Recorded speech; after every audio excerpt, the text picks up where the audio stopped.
Welcome to round 3 of the Parenting Roundabout podcast for the week of April 13th. I'm Nicole Lairdix, and I'm here with Terry Morrow. Hello. And Catherine Haleko. Hello. We're mums of teens and young adults, and when it comes to parenting, we've been there, done that, bought the t-shirt. But we're still waiting for that day when we'll reach the finish line and have no further need to lay down in a dark room with a wet rag over our eyes worrying about something or other.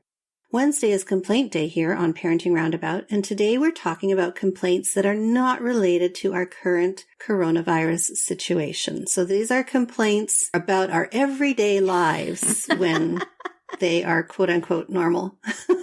So please, nobody snip these out and say, look at these women complaining about these stupid things when there's a pandemic going on. We know. We just thought it would be refreshing to complain about something different. To just kind of pretend that we're back in our old world. Exactly. And, just some things have not changed. There are still frustrations that are completely unrelated. Right. Catherine, you've had one recently.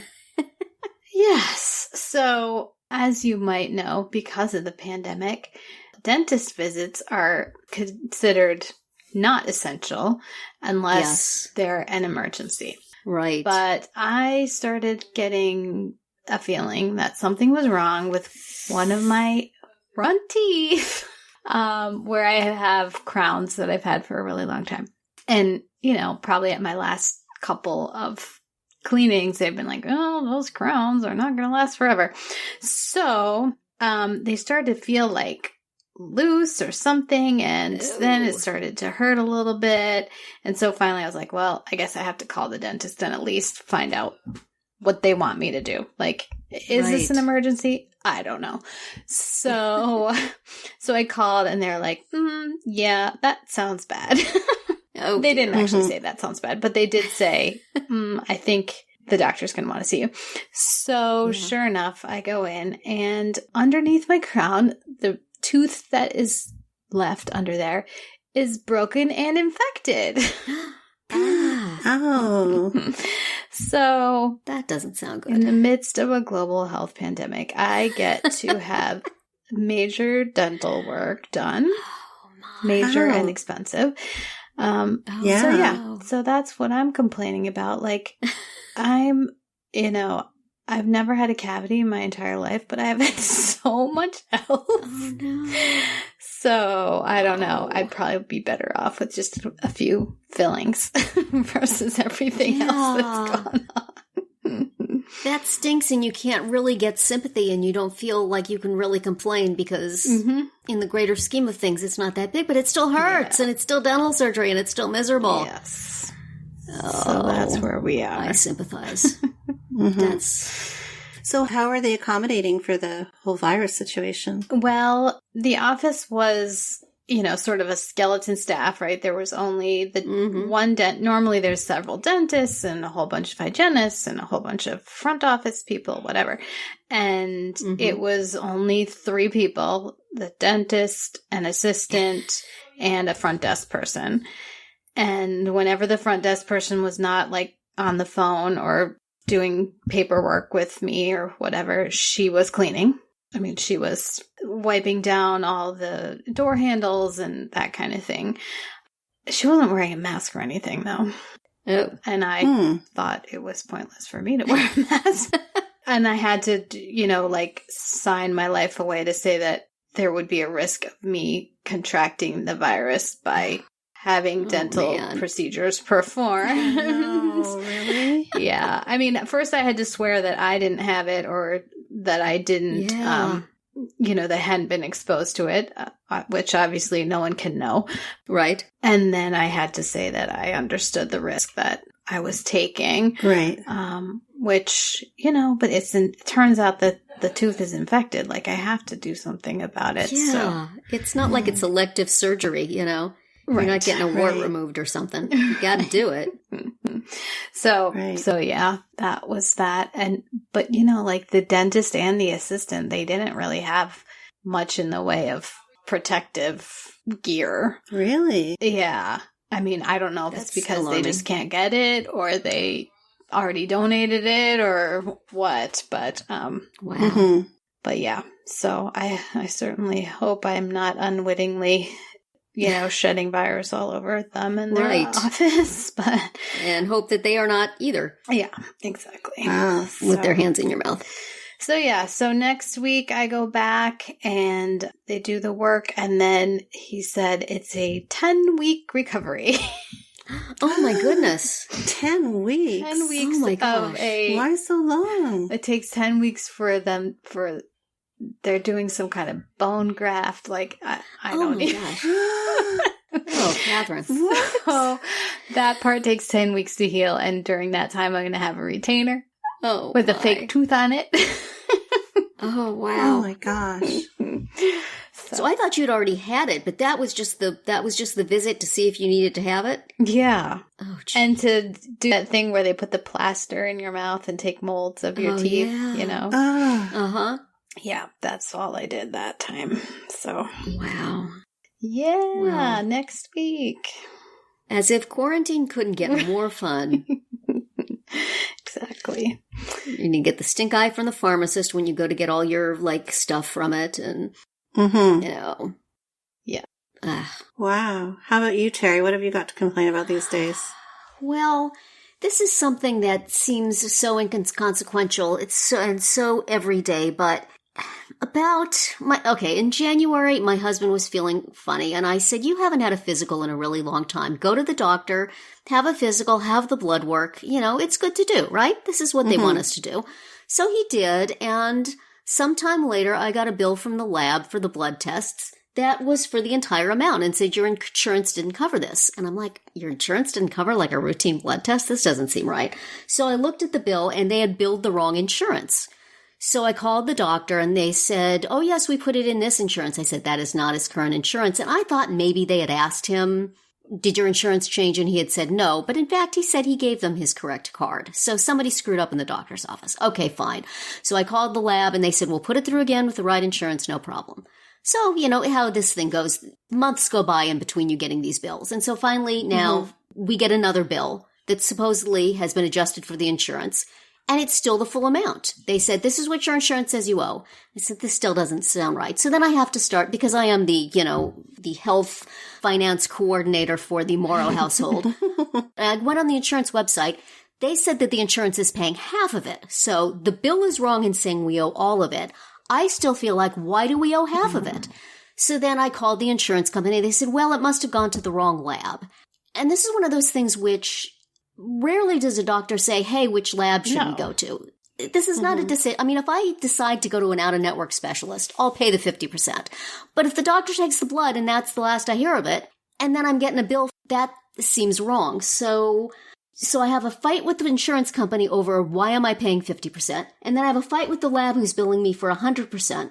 I call the insurance company, and they're all like, well, I guess it was this. Nobody is telling me definitely.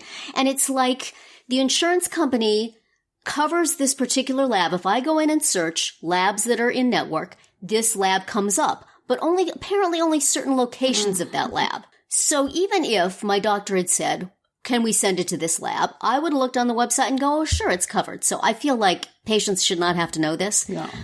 But that's an argument for another day. Meanwhile, I have this bill for $400 sitting on my desk, and I try to call the lab.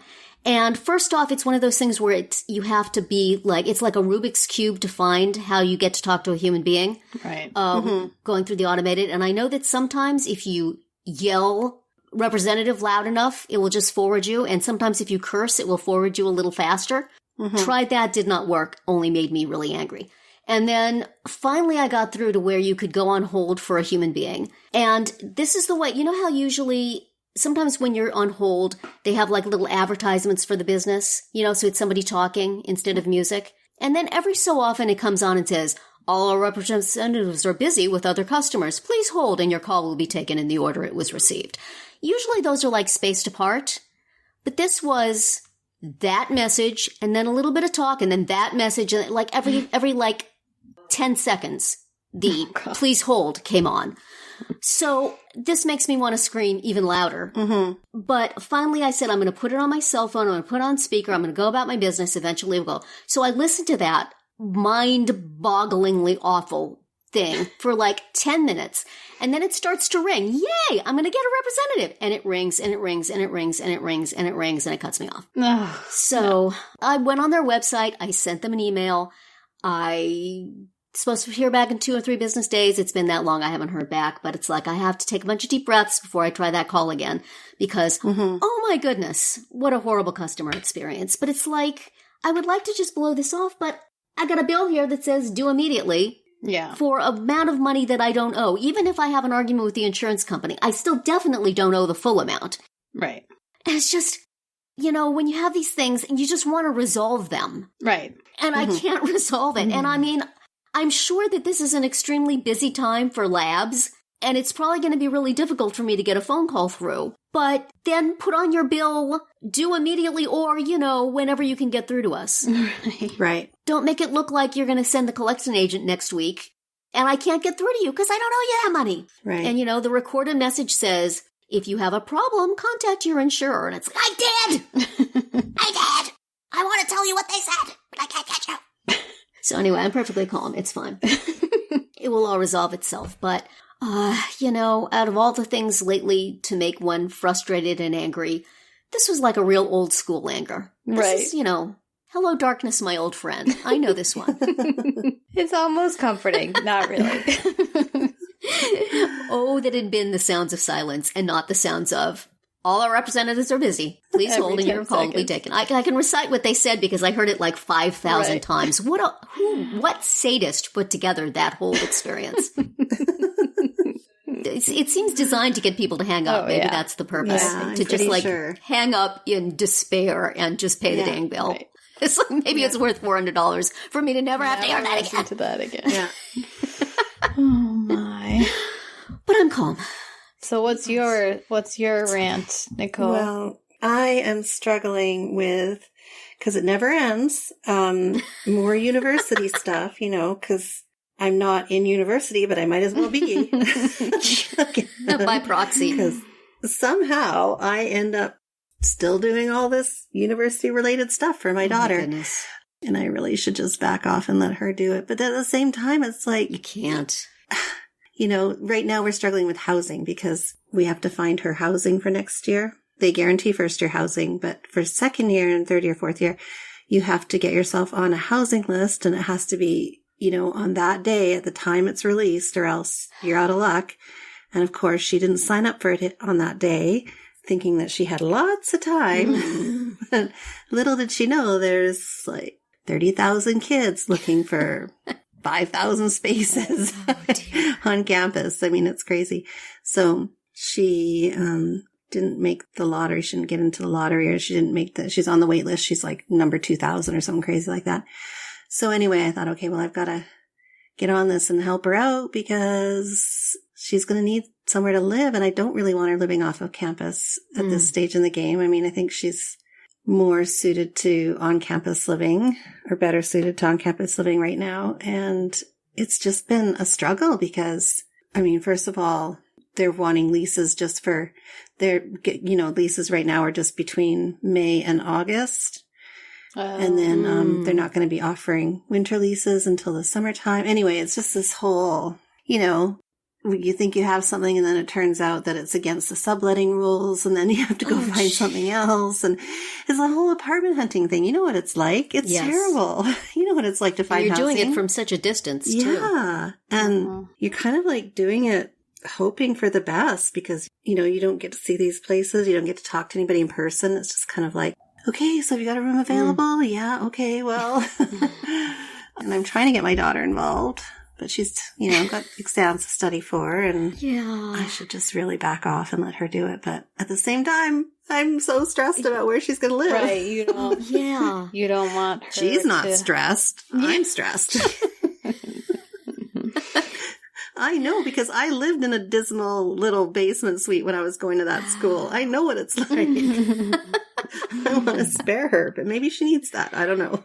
Yeah. Then you know you're going to be worrying about it. Yeah. To an extent which it would just be better to take care of it.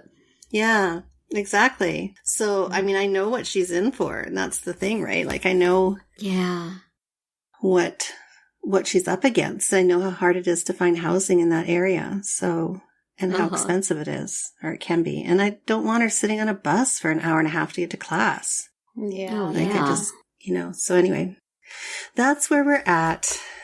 That is frustrating. Mm-hmm.